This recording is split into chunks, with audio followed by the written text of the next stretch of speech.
You're tuned in to Shake, Rattle, and Goal, the official podcast of your Springfield Thunderbirds. Becca's there on the backhand, scoring the save, rebound in the crease, they score! Hosted by Matt Baker and Steve Forney. A show that's everything Springfield hockey, with interviews including players, coaches, and staff. The Springfield Indians repeat as the Calder Cup champions. Listen to this podcast on all major streaming platforms and wherever you download podcasts. In his first year at the helm, Kevin McDonald and Drew Bannister have the Teamers in the Calder Cup Finals. Watch the podcast on the official Shake, Rattle, and Goal YouTube page at SRG Podcast. And now, here are your hosts, Matt Baker and Steve Forney. And this episode number 7 of Season 2 of the Shake, Rattle, and Goal podcast is proudly brought to you by our friends at White Lion Brewing in Amherst and in downtown Springfield, by our friends at Landscaping That Fits, here for all of your fall cleanup. You're running out of time, so give our friend Rob Fitzpatrick a call at Landscaping That Fits, and by our friends at Brewcade on Walnut Street in Agawam, alongside Matt Baker. I am Steve Forney. Matt, how are you, my friend? Good to talk to you again. I'm doing well. How about you guys? Good. Everyone Busy? doing well at the Forney household? Busy, good. Yep. I find you're a teacher too. I find these short weeks feel longer. The 4-day week feels so much longer. Okay, so funny you mentioned that. I ever shared I have a philosophy. It's 100% proven. So children have X amount of energy. X amount. Call it 25 because that's a nice round easy number. Sure. They have 25 units of energy. Yeah, right. Over a 5-day here's one right behind me who's got all this energy. In a 5-day week, they can spend 5 units of energy and it feels okay. In a 4-day week, guess what kids still have? 25 units of energy that they still need to expel, but they only have 4 days to do it. So you do the math, they're just amped up. And November to me, first of all, I think I mentioned this, Halloween is the worst holiday to get through as a teacher. I hate it as a teacher. Like sugar highs, candies, kids throwing up in hallways. And then you get into November where every other week is a shortened week. It's right. Crazy. It's nuts. But hey, we've got some AHL hockey to talk about. Enough of these teacher rants. But that's my philosophy. Move Halloween to the last Friday of October. So that Friday they wear their costumes to school. You get the night to go trick or treating, and then Saturday your parents' problem, not the teacher's problem. But I get that fully. I get that full year round as a high school teacher. I have these kids who show up like, "Hey, Mr. Forney, I've had 4 Red Bulls today." I'm like, "Why? It is 7:30 in the morning. Why are you drinking Red Bull? You're 15 years old. What the? Now I got to say to the nurse, I'm not dealing with you." So yeah, a little insight, lives of teachers as we both are. And 3 games to talk about. It is funny as we sit here on a Tuesday night that Wednesday day Bridgeport game seems a long time ago, but out of the 3 games, I think that was their best showing, and exercising the Bridgeport Demons to me was absolutely massive. And you didn't get that from the first period, but boy, it was nice to see the boys turn around. And after being down 3-0, outshot 16-6 in the first period, they come back and win that game 5-3. And they made Bridgeport look like Bridgeport. Yeah. Yes. You know what I mean? Yes, I agree. I think this weekend to me was a huge character building type of weekend, and we'll get into the weekend games at Hershey, but how you said it, exercising the demons of Bridgeport, get them out. There's no more of we can't beat Bridgeport no more, but also how they were able to beat Bridgeport, in my opinion, says more. Like you could have won 1-0. Demons have been exercised, right? A win is a win, and at the end of the day, the points are what matters, right? But how they were able to win, I think it's talent aside, roster aside, when a team is in your head and you just can't figure it out. Why can't we beat this team? What is going on? And then they go up. Now, was it 2-0 to start the game? 3-0. So 3. Okay. Yeah. So 3-0. that to me was a recipe for even more disaster. And then to come back 5 unanswered in 2 periods was just phenomenal. And I want to give some credit to these school kids, because we'll get to like the loudness, the sounds that you had to put up with, Jeez. right? But let's a little thought experiment here. This is a Friday night game, and you go down 3-0 to Bridgeport. I don't think there's any more adults chanting, "Let's go T-Birds," the way the students were. So kudos to you, students, and I think any player will tell you, yeah, we feed off that. And if our fans aren't giving up, and I don't think this is a team that does give up. I think they're young, sometimes. Scrappy. Yeah, they're just a young team that doesn't always play smart hockey. We can get into it in a minute. But hey, they're still rooting for us. Let's put on a show for them. And you get 1. And then you get 2. And now it's like, okay, here we go. And you kids were never out of the game. You were engaged in the game, which kept the players engaged in the game, which kept, in my opinion, those shadows of a doubt that sometimes will creep in. Really again? 3-0 against this team? What the heck is going on? Zarenko played well. And so good job all around. Fans, students, kids. Hope you come to another game. I hope that sparked interest and love in the game and the sport and in this team. And proud of the team for how they fought back. Again, young guys don't know what they don't know. And, Right. When you look at, is it safe to say, I'm guessing, again, not a math major here, 60% of this roster was not on the team last year, playing high quality minutes like they are now. So I wasn't part of that garbage from last year as far as against Bridgeport. So I don't care. We are better than them. Let's go prove it. We got 2 periods to get it done. And so proud of the team for that. And I think I do believe it carried them into a weekend against Hershey where might not have been the results we wanted, but at the end of the day, some damn good hockey. Yeah, I think losing hits the human psyche more than winning does. As a Patriots fan, when I think of the most memorable Patriots Super Bowls, it's the 2 losses to the Giants and the loss to the Eagles, and we won 7 of them, 6 of them. I don't even know.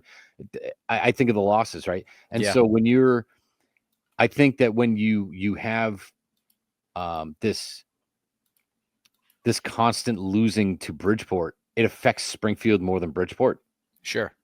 Bridgeport's not going, oh, here we go. We got Springfield again. Let's go in there. Mm-hmm. Meanwhile, Springfield's going, oh, God, not these guys again. Jesus. Mm-hmm. Right? So I think that once the game got tied, Bridgeport falls into oh, God, here we go again. Yeah. And it doesn't matter if it's Lehigh Valley, Springfield, Hershey, doesn't matter. They hit that, oh, God, like, here we go again. Here comes another loss.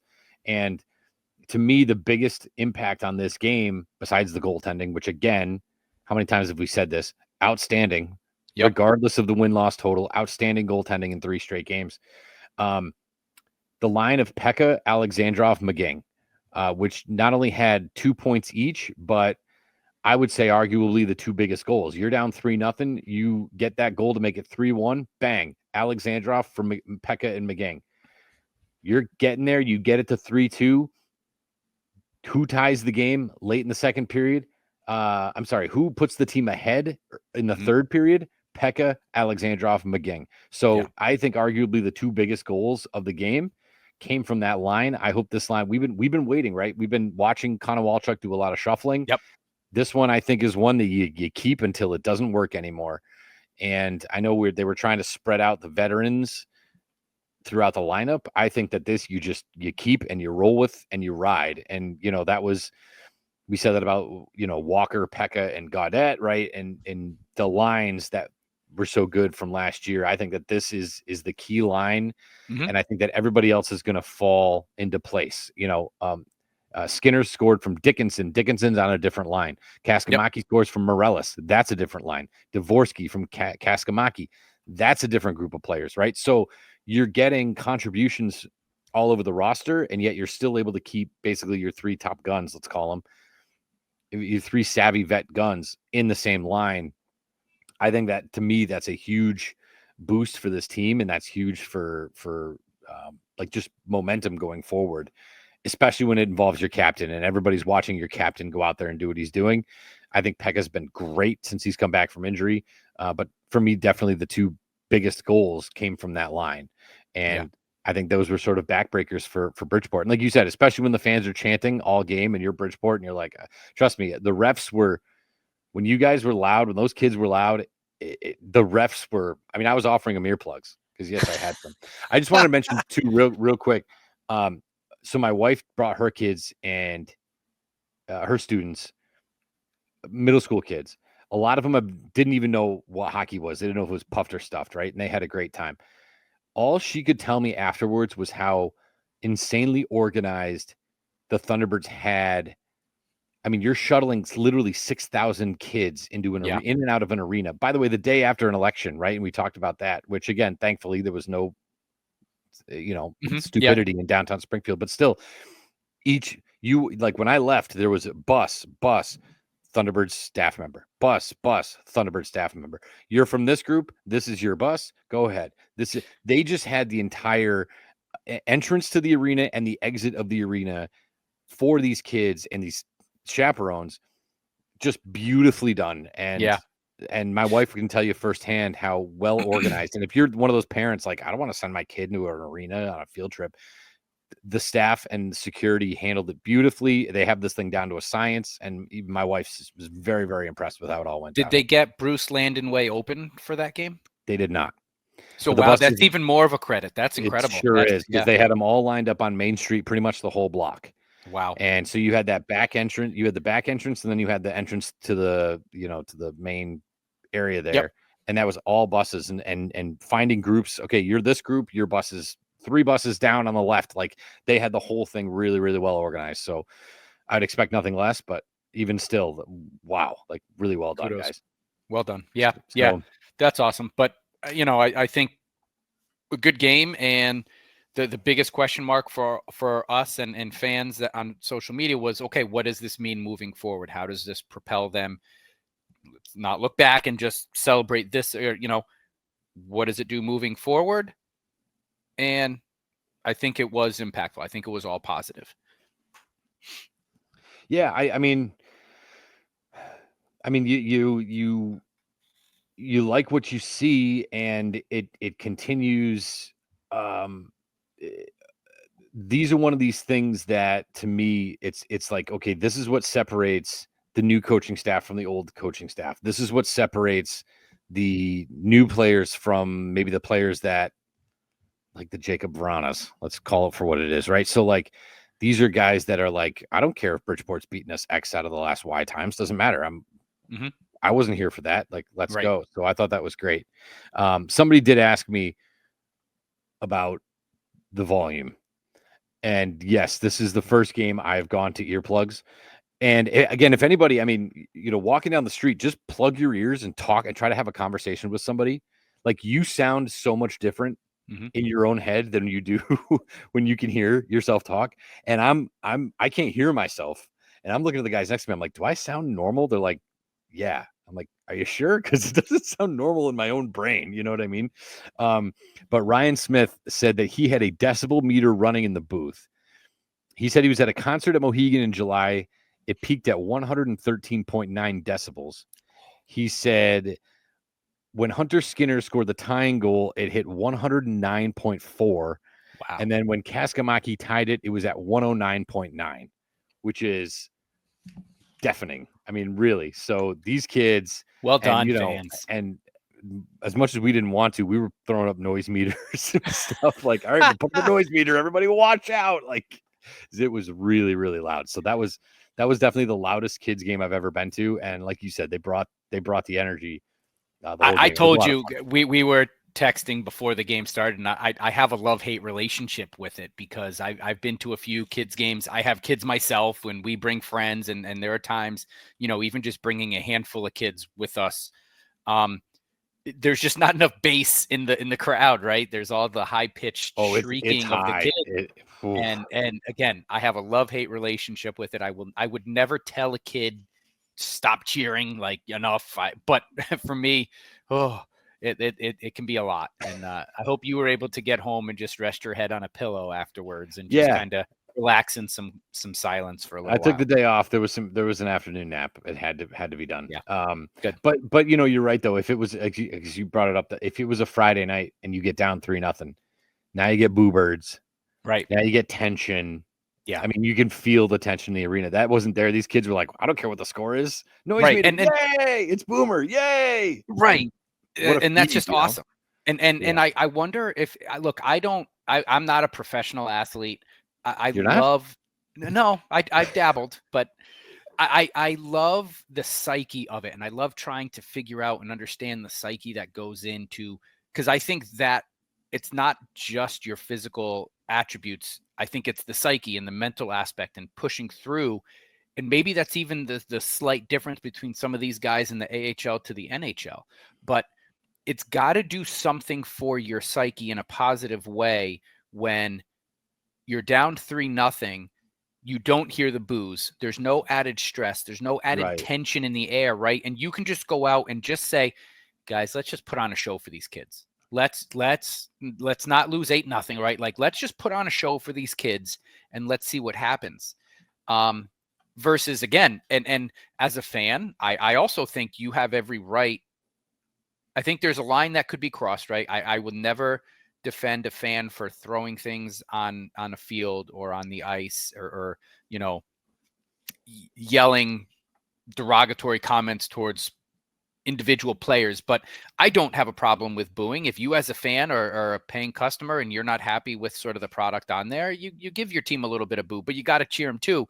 But I have to believe that their psyche going into that first intermission was, hey, kids are out here having fun. Let's put on a show for them. Let's just play hockey. Nobody's mad at us. Nobody's booing us. Let's forget everything else. Just play hockey, have fun.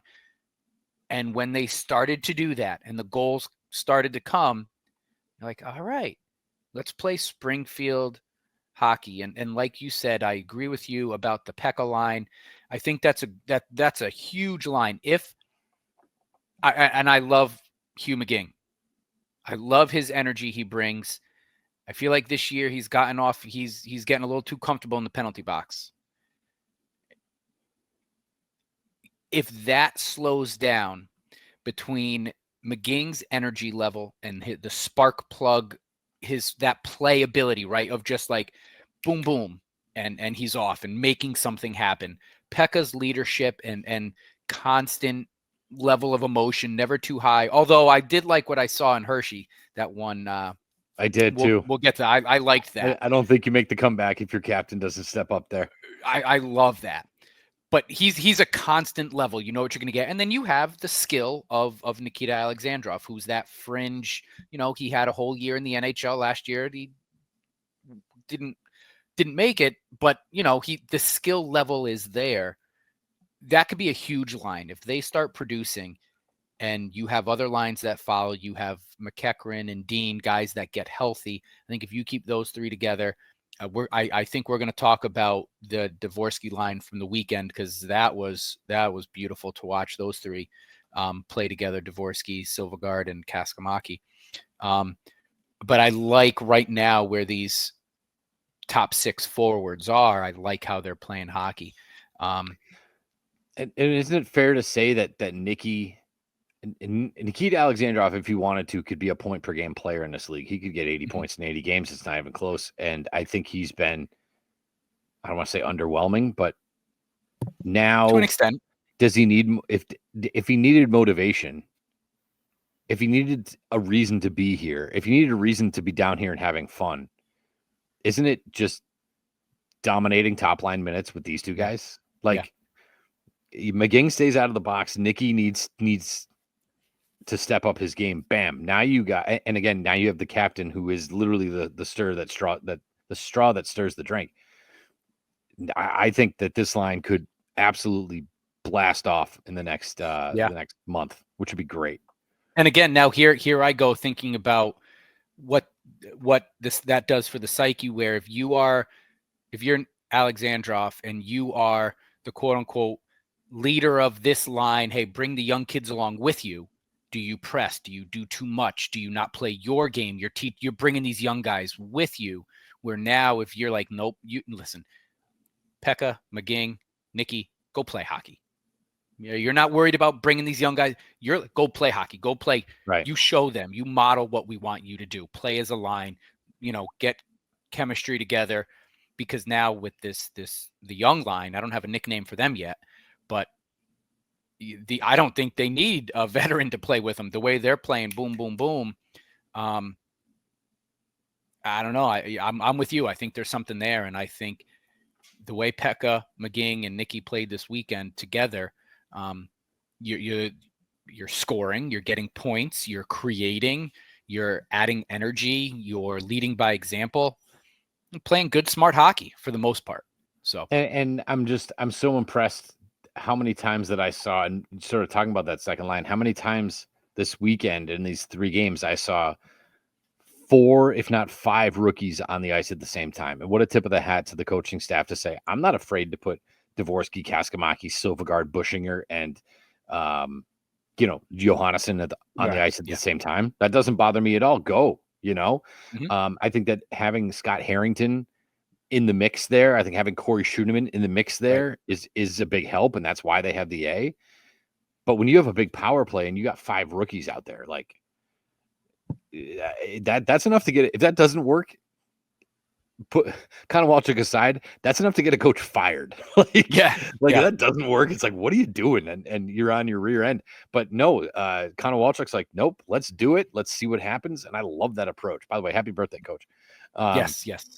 So I think that is, like you said, to have the top line that you can put together, to have a whole line full of rookies. And then, oh, by the way, we're going to add Matt Luff into the rotation, which I think is just a phenomenal signing for this team.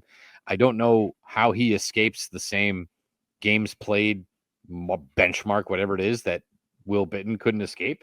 But just a little bit about him. 6'3", oh, get out of my face, ad. 6'3", 225, right winger. He has, I think, maybe his best AHL season, 21-22, 31 points in 30 games for Milwaukee. He spent 23 games up at Nashville. Following year, he had 25 points in 28 games for Grand Rapids. In a larger sort of sample size, in 229 AHL games, he's got 167 points. So he's at like 3/4 of a point per game. So he's much better than a half a point a game. He's 27 years old, so he's been around. And he can play anywhere in the roster. He can play power play, penalty kill, really any line you want. But if you're sliding this guy in on your third line with Tanner Dickinson and Dylan Peterson, Peterson, another big dude, like, I don't want any part of that line either. Yeah. So I think that this, and he did travel with the team to Hershey, didn't get dressed, obviously, but that's one of those signings that you look at and you go, smart. Yes. Smart. That dude can play, is going to be able to thrive in Konowalchuk's system. I loved it. I saw it and knew nothing about the guy really until digging on elite prospects and hockey DB, but he's up and down in the NHL, AHL. So, the talent is there. The drive is there. And I think a void that he can eventually fill is like a McEachran kind of type of player, not familiar here in Springfield, but skill set.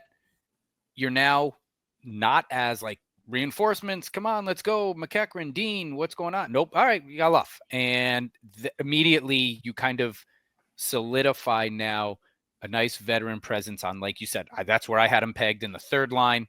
You can give guys, look, as much as we love Sam Bitton, Miralles, like, these are guys though that are, I think, if you told me that these guys are going to be in the lineup every night for 3 weeks, I'd be like, ooh, what happened? And now, you know what it is? It's like, who would you rather have on your power play? Sam Bitten, I love him. Sam, I love him. yeah, no, 100%. Would you rather have on your power play, Sam Bitten or Matt Luff, right? So you had Yes. guys like Bitten and Morellis, I think, playing roles that didn't exactly suit their skill set. Whereas now you have this guy who you can throw him out of the. I mean, Drew Callen. I love Drew Callen. Is Drew Callen a second unit power play guy? Other than the face-offs, because right. I think that's where he thrives, right? But to your point, I agree with, like, you want a guy, and this is what this team is missing, is like, where is that offensive spark on a power play, the creator? And I think Matt Luff can. How crazy is that? A Luff and a Loof. Oh, good luck with that. Thank you. You got a Luff and a Loof. Good luck for that. I wonder who the announcer is. Good luck, buddy. But yeah, no. So I agree with you. I think it's a smart signing. I think it solidifies this roster right now. And if we ever get to a point where reinforcements are here, you've got to feel good with where this roster is. And I also, I don't know the contract.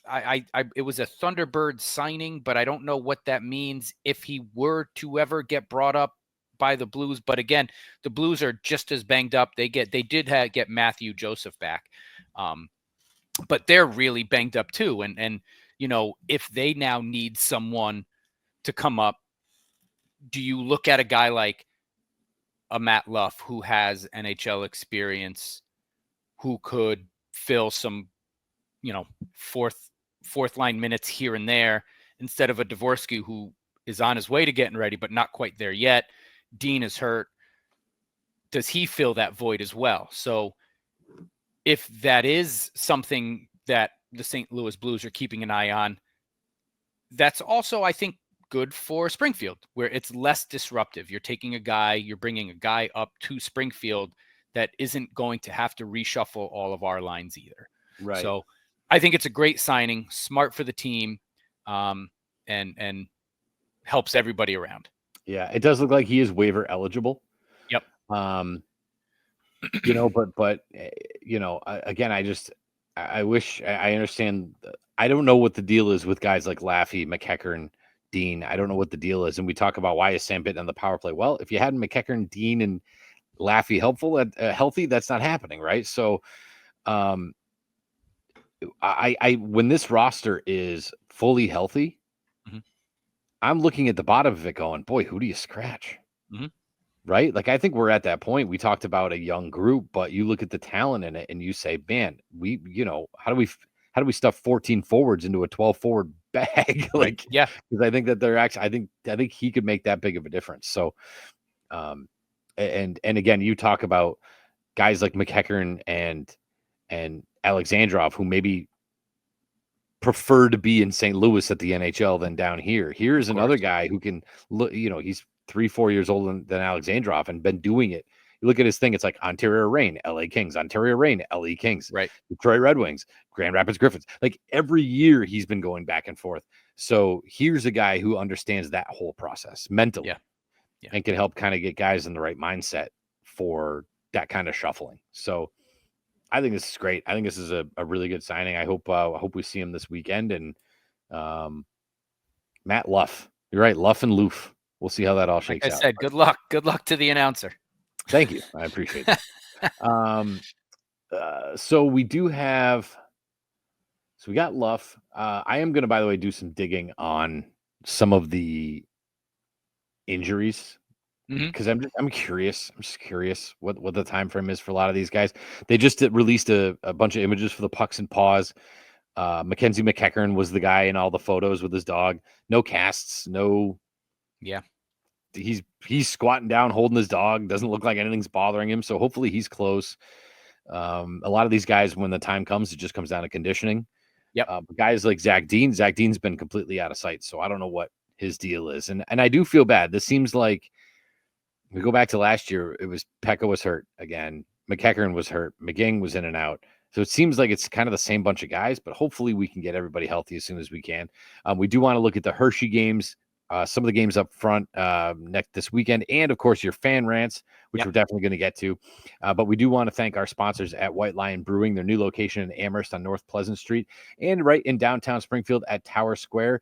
It is the place to park. I can't stress that enough. It is so close to 91 and Route 5 to get out of there. And that backup, which I'm sure you guys know, in the parking garage, all this leaving early so I can get out of the parking garage, just park at Tower Square and then you're out.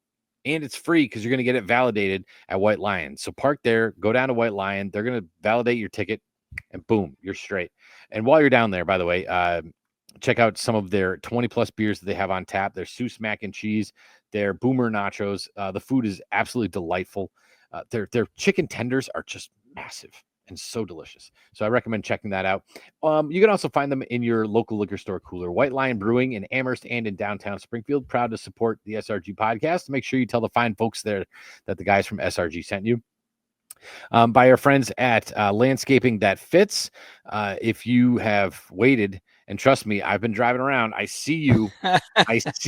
These leaves. I'm like, this person, the snow's coming. Give Fitz a call. Give Fitz a call. You got to get it at some point.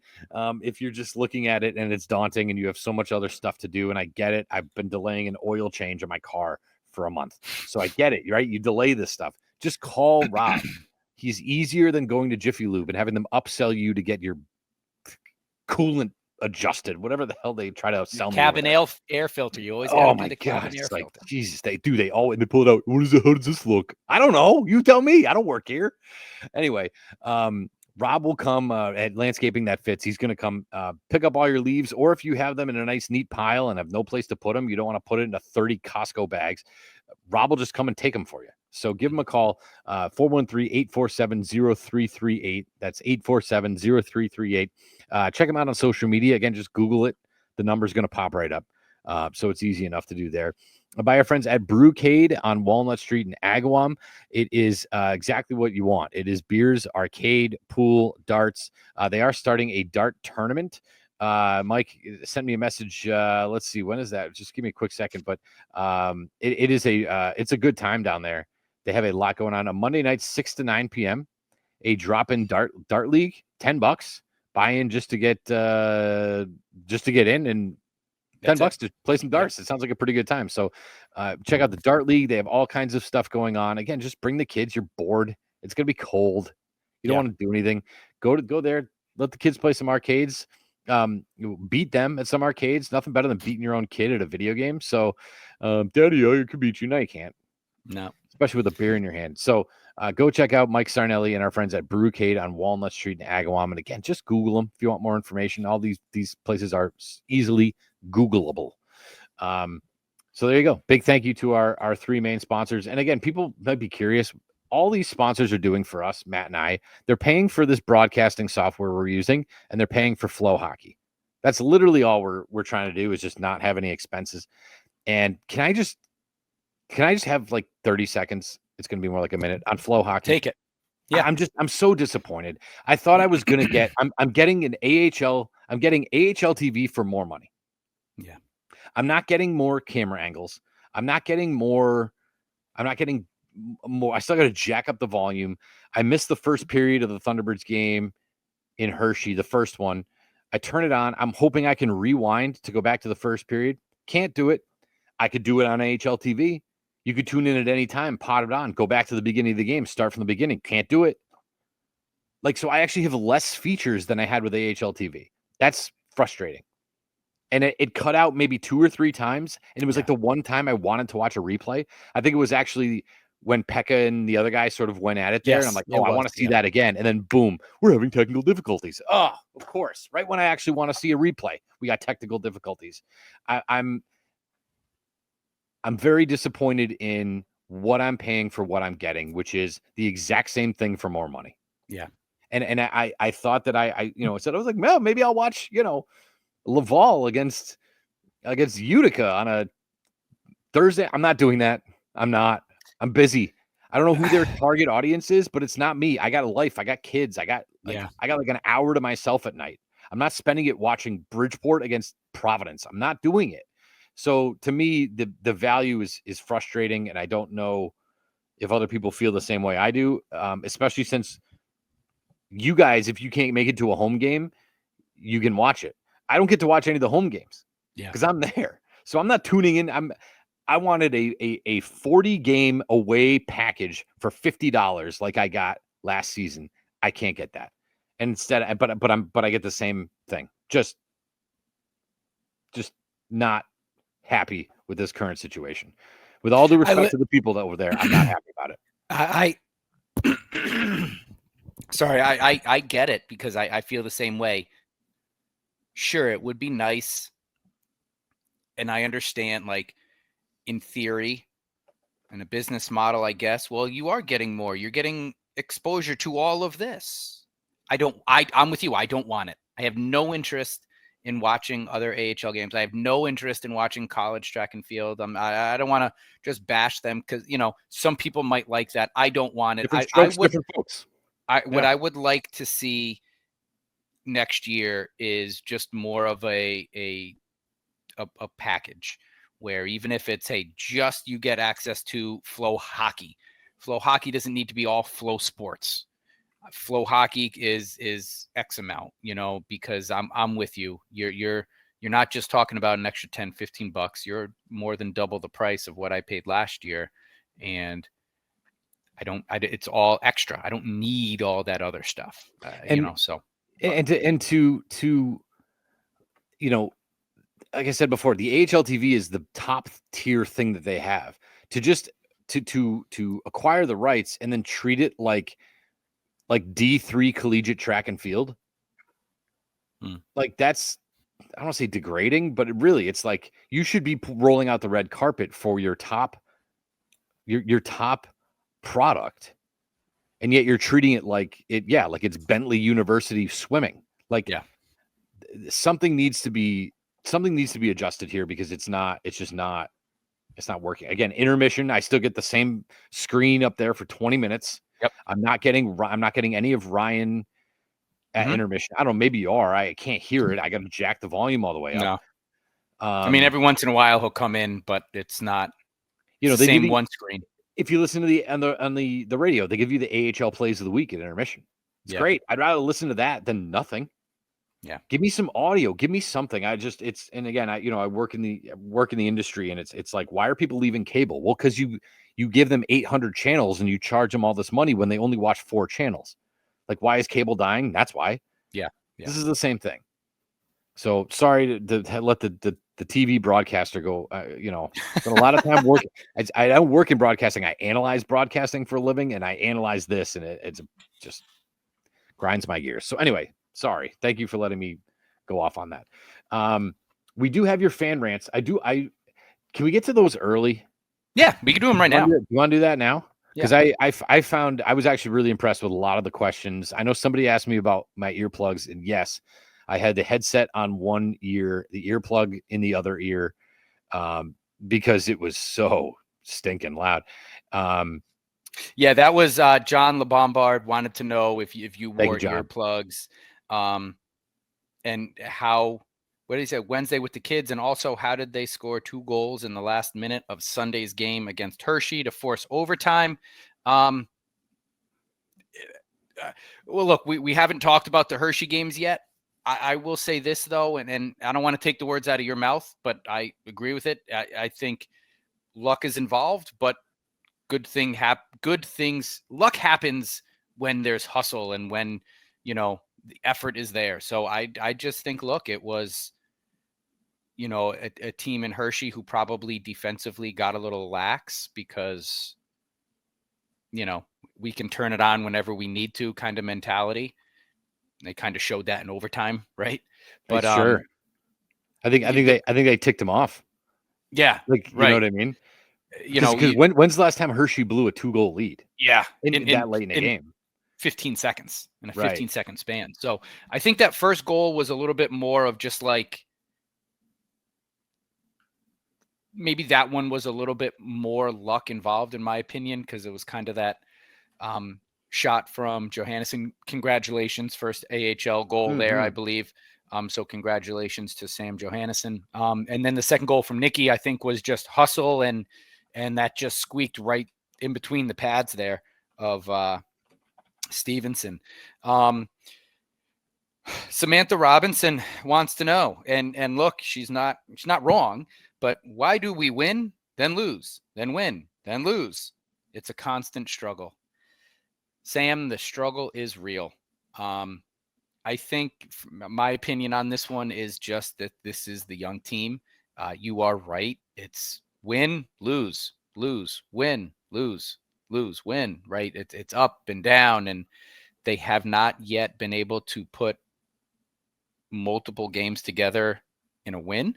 But I do believe they are starting to put multiple games together with good hockey. Let's not act like Hershey Bears are the Bridgeport Islanders. So I think you take it with a grain of salt. I said this a few weeks ago. I'm not as concerned. Yes, we want to win. You play to win. Losing sucks, right? We want to win. But for this team at this point in the season, I'm more worried about how are they playing? How's the chemistry developing? What are the lines looking like? And I think for the first time, Bridgeport Wednesday, 2 games in Hershey, we saw 3 games in a row of winning level hockey. And Hershey is back-to-back Calder Cup champs. They are the standard bearer in both of those games. Were winnable. That's really all you would want, I think, from a young team is if you're going up against Hershey, you're going up against other, early dominant. We got Charlotte Checkers coming up this weekend. You've got to be in a winnable game. You cannot be going into the third period down 4-1, 5-2, 3-0 in the third period. Because then to your point that you've been making is now you're just chasing the game and you're not going to catch the game against good quality teams. So if you go into a third period up 1, down 1, tied, that is a winnable game. And you'll win some of those. So I think, Sam, they're young. And yes, the results, the win, the loss, frustrating. The struggle is real, but I do see a light at the end of the tunnel. And, I don't think this is a team that's going to rattle off 20 straight games with a point, but I do see this team playing more consistent level hockey. And they're going to be in a lot of winnable games, in my opinion, coming up. That's what I see in the future. Yeah, I think they are who they are right now. And you're not Hershey, and you're not Charlotte now yet, right? I would rather watch this young team go win-loss, win-loss, win-loss than last year's team with a bunch of vets underachieving and an interim head coach going win-loss, win-loss, win-loss, right? Sure. I'd rather watch this than what we watched last year. So I do think that hope is on the horizon. I think that this team has the capability to be better. I say that about, Providence is a mess right now. Are they going to figure it out? Of course they are. Hartford's not playing its best hockey. They're going to figure it out, right? So a lot of these teams, Wilkes-Barre's not doing all that hot. They're going to figure it out too. So somewhere right now, you are somewhere but around Lehigh Valley, Wilkes-Barre, Hartford. Like you're not Bridgeport, which is good. This is how I feel about the Patriots beating the Bears. I'm like, well, you're not you're not good, but you're not you're the not Bears. the Giants. Well, Right? You're not the Sorry, Giants. I wasn't going to say it. You're not the Giants. You're not the Bears, right? So, I think as long as this team continues to improve in their gameplay, like you said, I think they're going to be in good shape. You just got to kind of get there first. I apologize with the name.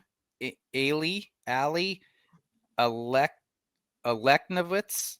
Yeah, sounds right. Nailed it. So I apologize for the name. We appreciate the comment. And I like this one. I've noticed a very strong rivalry with Lehigh Valley over the past few years. It seems that the most fights happen at these games. It's like a steal your girl level of fighting. I like it. Does anyone know of any feuds or reason for this, or are the Phantoms just a very physical, aggressive team? Love the question. I think it's just a style of play. I don't know of any personal rivalries. I just think it's a team that this is a game they want to play, and Springfield will oblige. Totally. And I think that the aggressiveness that you see is not from a place of malice. Yeah. I don't think either team is playing dirty. I don't think either team is, really barking at each other or crossing that line. I just think, Matt, like you said, I think it's style of play. I think they both play physical. Neither team wants to feel like they're shying away from the other team, and I think it's healthy and I think it's great. I think there were years where there were teams. Was it Toronto where you had Kyle Clifford out here jumping guys? Like, it's not like you're at that level of vitriol, right? It got kind of dirty there with Laval for a couple of years, right? Like, you're not playing. Neither team's playing dirty hockey. They're playing hard, aggressive hockey, and I think that, they clash. It's water and vinegar, which I love. It has to be done because I think that's how you police the game yourself, and that's how you keep it from getting dirty. I think if you're Lehigh Valley and you're a physical, aggressive team, if you're Springfield now, who I don't think they're overly aggressive. Yeah, there are a lot of penalty minutes, but they're not. It's stick infractions. It's mental mistakes. It's not overall physical play. So, right. But if you are the Springfield Thunderbirds, you have to match their level of physicality, or you'll get run over. And then that's exactly when the dirtiness starts to happen. So I think this is Lehigh Valley is a physical, aggressive team, and Springfield is happy to oblige, and looking forward to this weekend for that reason. And by the way, if a team like Hartford played more like Lehigh Valley, they'd be better in the standings. Yeah. Because there are teams like Hartford that are big enough and strong enough to play Lehigh Valley style. They just don't. I don't know why, but I bet if they did, they'd have a better record. Yeah, fair. Our next two are similar. I'm going to kind of read them together. Sure. Christina Lafreniere and Trini King. We need a shoot first mentality every night. This is from Christina. Get the puck to the nets and see what happens. Trini wants to know about the defense in front of our goaltending and why we're getting outshot. I kind of see them as similar. I think, it's a problem. It's something that's plagued this team now for the better part of 2 years. Where are they looking for the perfect shot instead of just taking a shot? Put it on the pads and have somebody there, have Dvorsky there, quick hands, have a physical body in there down low to get a redirection. I was thinking of this after this fan rant. I don't think we really have a redirection goal this year. I don't think so. Which is kind of surprising at this point. So right now the Thunderbirds, from an offensive standpoint, we don't have really a physical presence down low in front of the goalie. I think it's not so much we're looking for the perfect shot, this particular team, because I don't think they consistently possess the puck too much in the offensive zone. It's a lot of dump and chase and one and done kind of. They're putting some pieces together, but it's really like a one and done in the offensive zone, which is what I think is attributing to our lack of shooting. And we are right now, I do see defensively playing better team defense. It's a passive team defense. This is just from my view on the couch, where we are allowing teams to possess and set up and rotate the puck and move the puck around even on a 5-on-5. And they're just happy, content, sitting back. Last year, we saw a lot of breakdowns, backdoor, crashes to the net, guys left wide open, 3 defenders covering one guy on a breakaway, leaving 2 wide open. Like, we saw a lot of that last year, a lot of breakdown. I'm not seeing as much breakdown. It seems like it's just passive team defense where they're just, I don't know. That's my opinion. That's my answer to that question. And Trini, the goaltending has been phenomenal. Right. Has been absolutely phenomenal. And both Zarenko and Ellis, I have not right now. I think they're both playing at a high level. I have confidence with whoever is in between the pipes there that will get a good showing.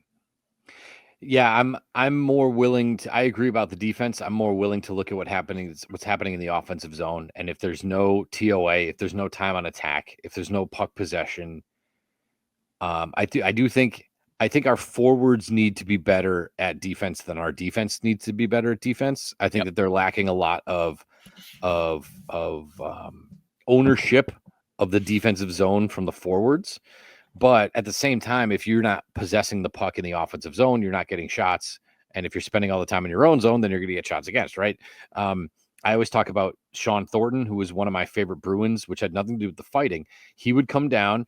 One side. Danny Paille would go down the other side. And every single time he'd get in the zone, he would shoot low to the far post. Mm-hmm. He would just shoot it. And oftentimes it was a kick save with a rebound going right to Danny Paille, and he didn't score a lot, but again, there's a scoring chance. And there's at least 2 shots on goal because he'd get one, and Paille would get one. Bam, 4th liners, 2 shots on goal. Shoot the puck, shoot it, just shoot it. I think this happens. I mean, this goes back to the Schooneman wraparound, trying to figure out a new team, new players, new rosters. You're always looking to, especially an older guy, you're playing with younger guys. You want to get them involved, right? Just shoot the puck, right? I think that they need to start firing more pucks. Just got to shoot it. That's all. And our last one, Tariana Aldrich. Aldrich. Again, I apologize for the names. If I butcher them, get them wrong, keep the comments coming. And if you see me in the Thunderdome, call me out and tell me how to say your name the right way. I was happy to see our losing streak end against Bridgeport. Can't wait to see what this team has when they mesh. When they start to mesh, love it. And I completely agree. We opened the show with it, exercising the demons against Bridgeport. And to go off of that, leading into now Hershey, sure, we lost one, we lost 2, but got a point on Sunday. I think you could say those were probably 2 of our better games played this year from start to finish, because let's not act like Hershey is not the back-to-back Calder Cup champs, and they make everything look so effortless and easy. I think I'm excited with you, Tariana. When this team starts to mesh, I think they can play with anybody, and you needed luck on Sunday to get the tie, but you got it. And Saturday's game, that I thought that was a point right there too. Like, we had that Z misses the post, that puck slides in. I still don't know how it got in. Like, I still don't know how that it had to have gotten in under the skate blade. But 2 good games in Hershey. I mean, I feel better about this team right now than I did at this time last week. Yep. And they lost 2 out of 3. Yeah. You know what I mean? So like, I don't think that they're that far. Like progress is being made every week. And again, I sorry to keep bringing it up, but like Drake May is a better quarterback now than he was last week. The Patriots still stink, but the quarterback, you're like, all right, this kid's moving forward. All you're looking for is forward momentum. And the same thing is with this team. Are we better? Are we more organized? Are we more ready to play AHL hockey this week than we were last week? And the answer is yes. No doubt about it. No doubt. And I think that every week this team's going to get better. Is it going to take till Christmas? It might. Is it going to take till Thanksgiving? Yes, absolutely. But this team is progressively getting better. Mm-hmm. And I just wanted to go back real quick to the tying goal that led to overtime. And you talked about the lucky bounces. And I've always been lucky bounces are earned by hard play. And I think that they were not only playing hard, but in the right position. So they start in their own zone. I'm watching it here. Dvorsky gets the puck. He tries to make a pass to somebody who's cutting through the middle. Now, the pass doesn't connect, but guess what? The puck goes right to 81, Silvegaard, who's waiting on the blue line. So you miss a pass, but you're in the right position. You keep the puck. Silvergard gets it. He tries to make a pass across. It hits a Hershey defenseman's stick, but guess what? It bounces right to 41, Kaskamaki. Kaskamaki tries to make a pass across. It hits a Hershey stick, but guess what? It bounces right to whoever's on the far side. He tries to center it. It hits a Hershey stick, but where does it end up? Right on the stick of, again, thanks for the great 1080p viewing experience. But whoever ended up getting the game winner, right? Nikki, thank you. Right in position, right? So if everybody's in position and where they're supposed to be and trying to make the right play, that puck hit. 4 Hershey players were in perfect position. You still got it where you wanted it and scored, right? Yeah. So lucky bounces, yes. Are you in the right position? Yes. Are you working hard? Yes. Those 2 things are why you get quote unquote puck luck, because you are where you need to be and you're playing the way that you're supposed to be playing.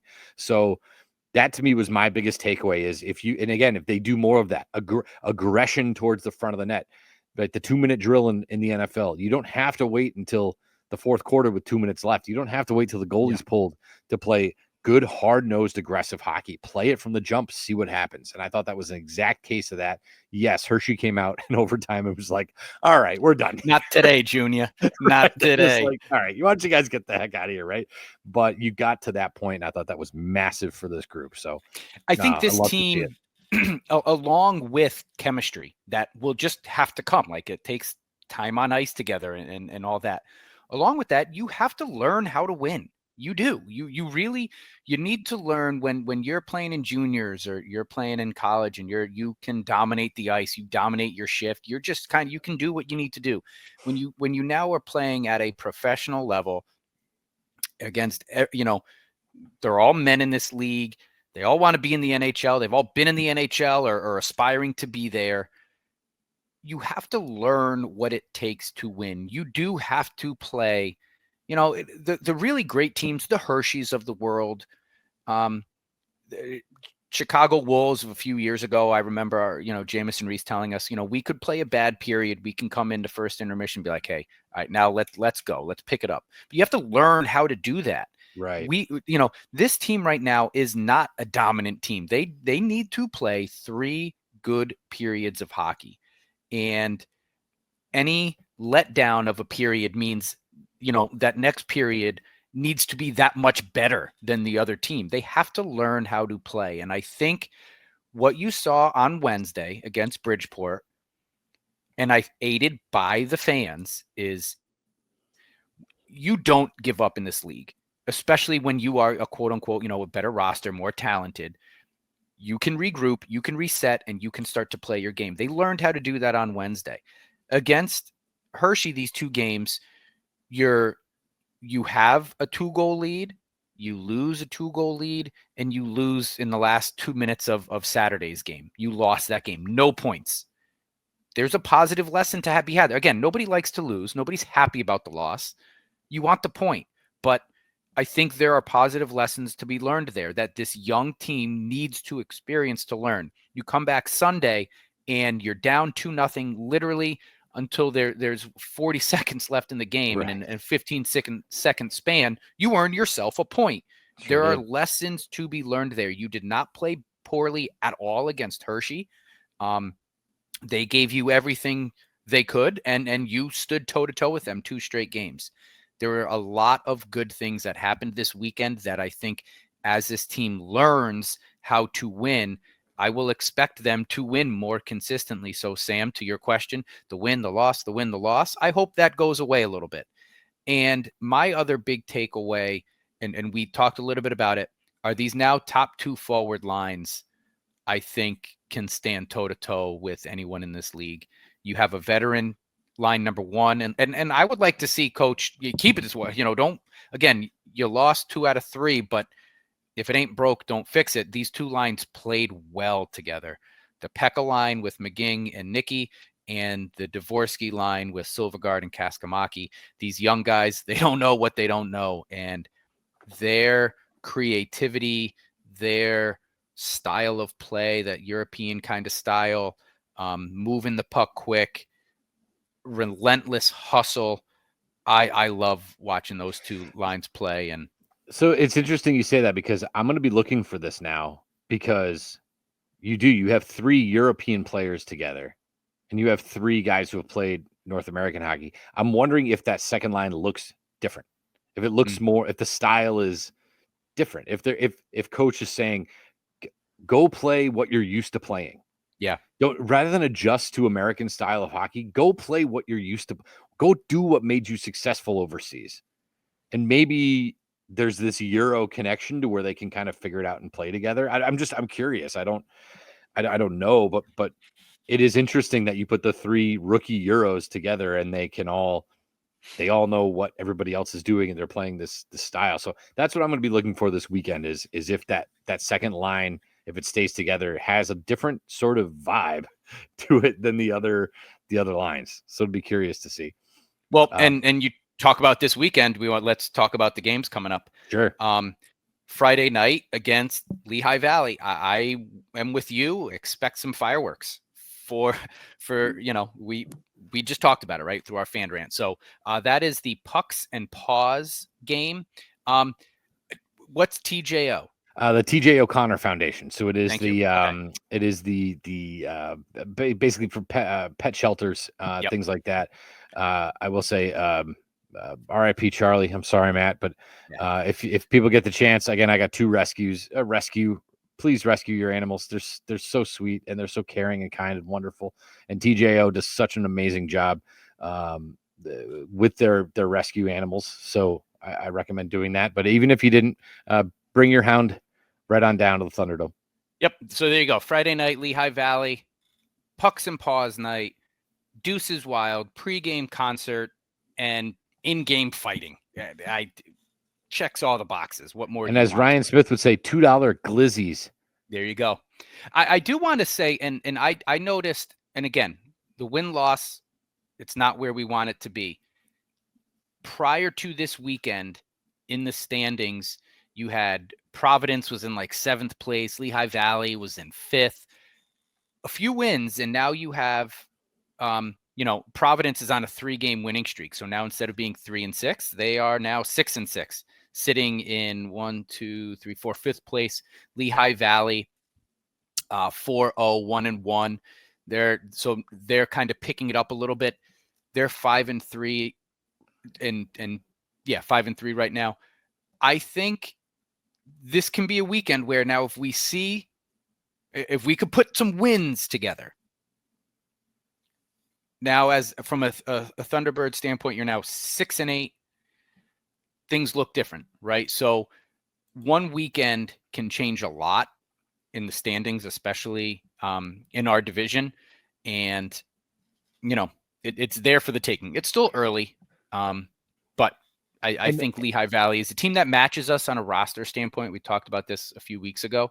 They're good. They're young. There's talent there. This is not, there's talent there, but I think we can play with them.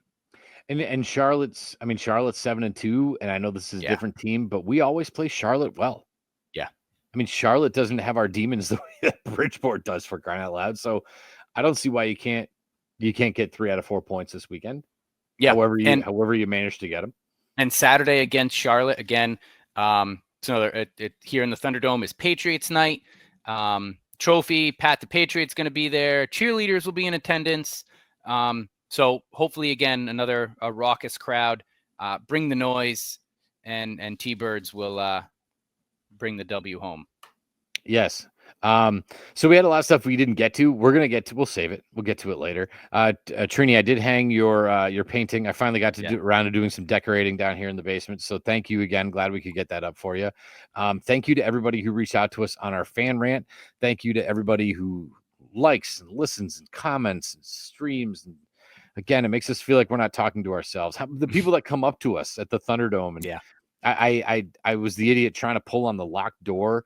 And some guy was like, well, the sign says use other door. And I'm like, oh, thanks. And he's like, yeah, you're more of a talker on that podcast, aren't you? I don't even know who that guy was, but thank you, fella, for listening. I appreciate it. And thank you for helping me open the door because I'm a dummy.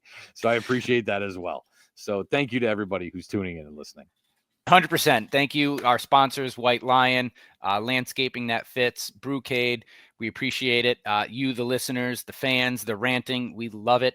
And that's why we do this every week. 2 big games this weekend in the Thunderdome, Lehigh Valley, Charlotte. Let's get some dubs. Let's go T-Birds.